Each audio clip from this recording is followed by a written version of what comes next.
Jace Bauserman for HuntStand. So excited to talk to you guys today. I'm down here on one of my favorite deer properties doing some fall prep work, and I literally grabbed one tiny little torn up piece of notebook paper in my truck, and I said I'm gonna pin down 10 tips that I think guys and gals need to know that will really help up your odds of success if you take advantage of these 10 tips this season and put them to practice. And they're not hard, you just have to be willing to give them a try. Some of them are outside of the norm. Some of them you're gonna hear and go, would that really work? Yes. I would not tell you something that I haven't proven and used for myself. So here's 10 tips right now that are gonna make you more proficient this fall, covering a wide range of species.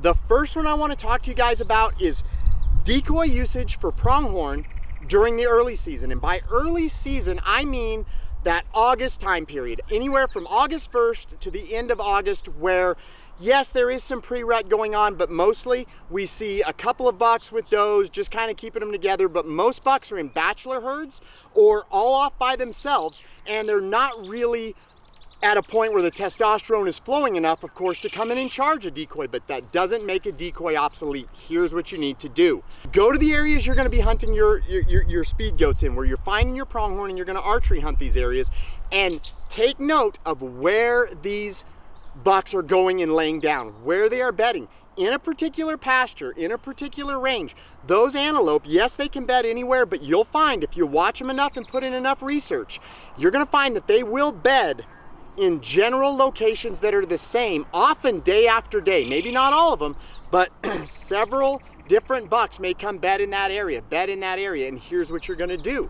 You're gonna find that area, and most of the time, it will be a big sunflower patch that has spacing in between where those goats can still see and escape from. It'll be a big sage flat with some open soft dirt in the middle of it, those types of things. It's not hard to find. Watch them through your spotter and find out where they go and bed down. Once you find that out, grab a 3D buck decoy, a 3D pronghorn buck decoy, and get yourself into that spot, into that area where you're seeing these animals bed under total cover of darkness. You're not gonna be able to slip in and out. Those animals have too good of eyes, and they're gonna spot you. You can't wander in and out. You've gotta be in before the sun comes up. In addition to the 3D buck decoy, you're also going to put a bow-mounted doe decoy on your bow. Several decoy manufacturers make them, Heads Up Decoy, Ultimate Predator Gear. Get one of these, slap a doe on there, and hunker into the brush fairly close to where your 3D buck is. And what this does, no, it's not a breeding situation, but as that sun comes up and bucks and does are out there feeding, they're gonna glance over to where they like to bed for the day, and they're gonna be like, oh, there's already a buck over there. Oh, there's a doe who's laying down, because you're gonna be down on your knees. And it creates a level of comfort, but will also spark some curiosity, like, I think I'm gonna go over there and wander around and look at that situation. Take it a step further. Take a white towel with you, and you're gonna think I'm crazy until you try it.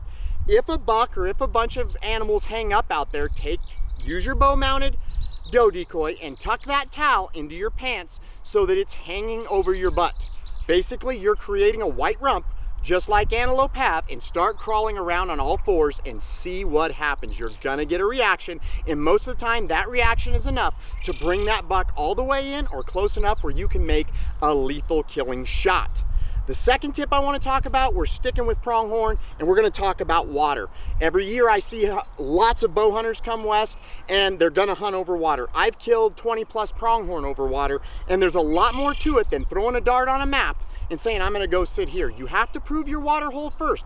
Use HuntStand, locate your water sources, mark those water sources, but upon your arrival, go check them out. Look for tracks, look for droppings, look for scrapes around these areas, around these water sources, and scrapes that will happen on trails leading to and fro. An antelope scrape is very simple to identify. A buck will paw the ground. He will then urinate and defecate in that scrape. When you see these scrapes, that tells you bucks are in the area.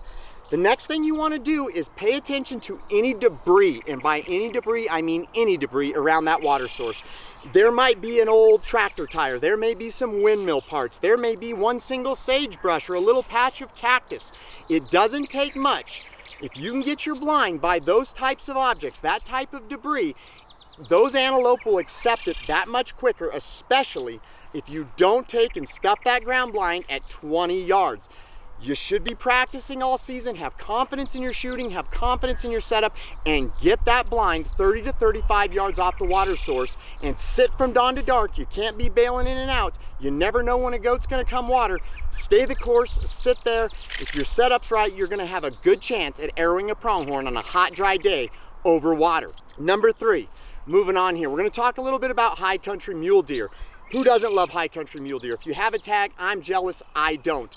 But here's where I see a lot of people really mess up when it comes to high country mule deer, and that is the fact that, one, they did not buy the best optics they could afford. You are going to be spending hours and hours and hours behind glass. You drop 2,000 or 3,000 on your bow setup, things like that. I know everything's expensive, but if this is a passion of yours, if you want to be a mule deer hunter, you got to have good glass. Get the best glass you can afford, a good spotter as well as a good pair of binos. And then what you're going to do is you're not going to go into an alpine basin, post up, and scan like crazy. It's not a maze. Bucks will be missed when you do this. What you need to do is you need to use your binos, and I always like to have a buddy with me as well. Use your binos to grid an area on that slope, in that basin, what have you. Use the binos to grid search it. Boom, boom, boom, boom. Grid search it, top to bottom, up, down, left, right. If you don't see anything, it's fine. You can go ahead and move on to your next grid. If you do spot something, and I mean something that even seems a little bit out of place, pull the spotter over and check it out. I have seen things that I swore were a deer that weren't, and I've seen piles of things that I would have bet my life savings on weren't a mule deer, that it was an ear sticking out behind a brush and not a little twig, that it was actually an eyeball, that it was a mule deer's side that looked like a lot. There's so many different things. You've got to check it out, get good glass, and spend hours and hours and hours glassing. And number 4 is our general spot and stock rules. So this has been overwritten about, it's been made millions of times. Here's 2 tips though that I think don't get enough focus, that I think that will really help you. 1, when you are stalking, and you're stalking on a day where you have a mixture of clouds, sunshine, clouds, sunshine, clouds, sunshine, and you have to make a risky move during your stalk, do it when a cloud covers the sun. Clouds cast shadows, and shadows are your best friend, and you may just be able to get away with that move you otherwise wouldn't have if it were just a bluebird day like today. If it's a bluebird day, you're gonna have to roll the dice and see what you can do. But if you stay patient on a stalk, and if you know you're gonna get some cloud cover, wait for that cloud cover to cast some shadows before you make a risky move. Absolutely very, very important to do. The next thing is this, and this is a tip that has greatly changed my success on when I spot and stalk an animal, especially a bedded animal. What you're gonna do is you're gonna pull out your HuntStand app, and you are gonna mark and drop a pin at your location. Then you're gonna use your binoculars and spotting scope, and you are going to use those 2 items in tandem with your HuntStand app, and mark and drop a pin at the location of the animal that you are stalking. You have the point of reference where you are currently and where you need to get to where your animal is. Then the next thing you're gonna do, again, using the HuntStand app and using your optics, you're gonna find a fence post, you're gonna find an old tumbleweed, something in your glassing, and things are gonna stick out. And you're going to drop that pin on that map, and then another pin on that map. And what you wanna try to do to the best of your ability is build a trail between you and your animal where all you have to do is look at your app, and you're not a hedgehog up there popping up and down to check landmarks. You go from point A to point B using all the points that you've marked in between. It's a great tip. It will make you more successful. It will make you a better spot and stalk hunter. All right, moving right along the list here, we are on to number 5. This one also was a big game changer for me. I was terrified to wander onto private dirt. I'm not a confrontational person. I don't like when people get mad at me. I didn't want to lose my hunting rights, and I hate trespassing. So I was always afraid to hunt checkerboarded areas of public and private ground, and it cost me because these areas can offer some of the best hunting you can find. HuntStand has done a fantastic job showing private land and public land boundaries, and you can go in and mark these areas up, drop pins, do what you want to do. Make sure you add notes to those pins so that when you get out there, you're not like, ooh, why did I mark this? drop those pins. And once you're out there scouting, you don't have to worry about getting on private property, because you just look at the map and you go, I am here. It's a real simple thing. The next thing the app will do for you, and something I recommend, is when you're out there scouting, look up the names of the landowner that owns the properties around you. It may be several, it may be one large landowner. Get in contact with that landowner before you hunt. Dress, put on good clothing, get out of your hunt clothes, go to their house, introduce yourself, let them know that you're going to be hunting the public land that is adjacent to their private, and you just wanted to introduce yourself. Let them know you'd be over there, and get their telephone number, ask them questions. Hey, if my buck or bull jumps the fence, can I go after it, or do I need to call you? Is that something we could discuss? Would I have to pay? Get these things out there ahead of time. That way when it happens, you're not wondering, well, what do I do? Do I need to go to the county clerk and get their number? And you're in a panic. Dot all the I's, cross all the T's ahead of time, and the HuntStand map makes doing that extremely, extremely easy from top to bottom. Number 6, this one I am as much to blame as anybody, because I was this guy. I beat the go deep, go far, get as far back in there elk hunting as you can. Everything else is obsolete. I was wrong, 100% wrong. 2 years ago in Colorado, my friend and I killed 2 bulls within 24 hours in a pressured public land unit where I went in and bought my tag from Walmart, and you could too. I killed my bull a quarter mile from the truck, and my buddy killed his a mile from the truck. How did we accomplish this? Because we didn't walk through great elk area to say we went back in there. If the elk are there, hunt them. If you're in an area with thick timber and they've got water, there's feed, and you get in there and it's rich with musky urine smell and it's a rut fest and there's poop that smears, you're an elk. Why leave that area? What I want you to do before you go on your elk hunt this year is pull up your HuntStand app, look at your unit, and mark no less than 10. No less than 10. I'd rather you have 15 or 20, but no less than 10 pins that are access points into close to the truck, close to the trailhead type of elk locations. This way, you can spend time bombing in and out of location. You can go in, check it out. If there's elk there, hunt it. If not, boom, you're back to the truck and you're on to the next one and the next one and the next one until you find pockets of elk. 2 things about this: you're going to develop a series of honey holes, and the next thing is you're not going to be stuck back in there 23 miles with no elk wondering, okay, now I've got 2 days to get out and then we're gonna have to drive. No, you are a mobile elk hunting machine when you use that method. I highly suggest you take advantage of it. Number 7, early season whitetail, get off the field edges. I'm standing on a field edge, and this is what made me think of this. The biggest mistake I see is people show up and maybe there's already some scrapes on a field edge, or there's this big beautiful ag field that looks like it belongs in a mossy oak video, or this is a field edge that looks great, and you'll go over there and there may be a few scrapes and there may be some rubs and they're probably littered with tracks. I'm gonna walk right by that field edge, and the reason for that is 99% of that activity is being made after dark. And the second thing is, if you start looking at those trees where you could hunt from in that area, I'll guarantee you almost every one of them shows signs marked up from other hunters using that stand in the past. You're gonna run into pressure in those locations, and you're gonna be getting out of that stand after deer have hit the field and blowing them out and not being able to do anything about it. Slide back into the woods, find a transition area. Find an area where those deer are getting on their feet, where other hunters aren't willing to go, aren't likely to go. Get in there and get the job done. Stay off of those field edges and get back into the timber early season. My favorite whitetail tip of all time, but it took me a while when someone told me it to understand what it meant, so we're gonna break down what it means. Hunt whitetails. Set your stands in a way where the wind is just right for you and just wrong for him. It's easy to say, what does it mean? I'm gonna use an example from last year. I was hunting in Oklahoma. It was mid-October, no, actually it was early October.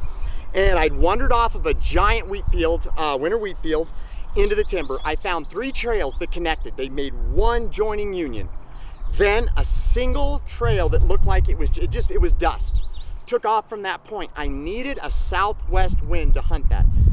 The most effective, not a south wind. A south wind would be blowing directly to where I knew those deer were bedding. But a southwest wind, even a tickle of a west wind, would allow me to get by with it.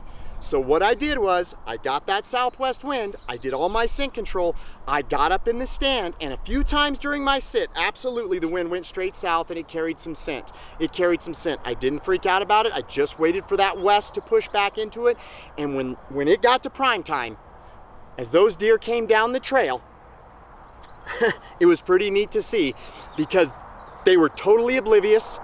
They'd been using that wind for days because it was in a south pattern, south to southwest pattern, and their guard was down and the wind was just wrong for them and just enough right for me where I was able to shoot an old 7-pointer and see lots of other deer. It was absolutely a wonderful time, and that is something you absolutely need to keep in mind. Number 9, don't assume that if you bump a deer, the game is over. We hear about this too much, and it drives me absolutely crazy. My buddy in Nebraska last year shot a buck twice.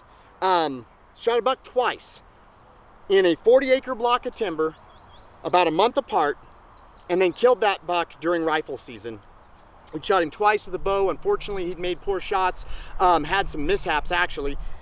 That buck didn't leave. He was a home buddy. Don't assume that if you're walking into a stand and a deer jumps up and boils out of there that, oh, the game's over. I don't even want to hunt tonight now. I'm not even going to hunt. I better walk back to the truck. Why on earth would you do that? You don't know what that deer will do. He gets bumped all the time. He gets bumped by a coyote, just a DNR official coming in to check something out, a farmer. These deer get bumped all the time. I watched a deer last year get bumped by 6 quail hunters. That deer let those guys walk up 50 yards from him. He sprung up, took off like you'd expect, and then all he did was, as soon as he rounded the corner, he crossed the river, went back around to the other side of the river, then crossed back and bedded in nearly the same location that they kicked him out of. How do I know that? Because I was hunting, and that night I killed that deer. Don't assume because a deer got bumped or something didn't go just right that the game's over, you need to move. You should just go back to the truck and not hunt. Last tip that I want to give you guys, and it's the most exciting way that I can think of to hunt whitetail deer, is don't be afraid to get on the ground with rutting whitetails. And here's what I mean by that. Rutting whitetails start to lose their mind a little bit, and just like you can do with an antelope, if you find yourself in an area where you're like, I can't get a tree stand here, I don't want to put a ground blind here, then don't. Grab a quality 3D decoy, a 3D buck decoy. Take that decoy and post that decoy up out in front of you along a row of cedars, in some CRP, really anywhere. But make sure that decoy is visible from a lot of different directions so that traveling rutting bucks can see that decoy. The next thing you're going to do is you're going to slap a bow mounted doe decoy to your riser of your bow, and you're going to back yourself up into some cover. And now what have we created? We've created a situation where a cruising buck looks over and sees a 3D buck, which is your decoy, has invaded his space.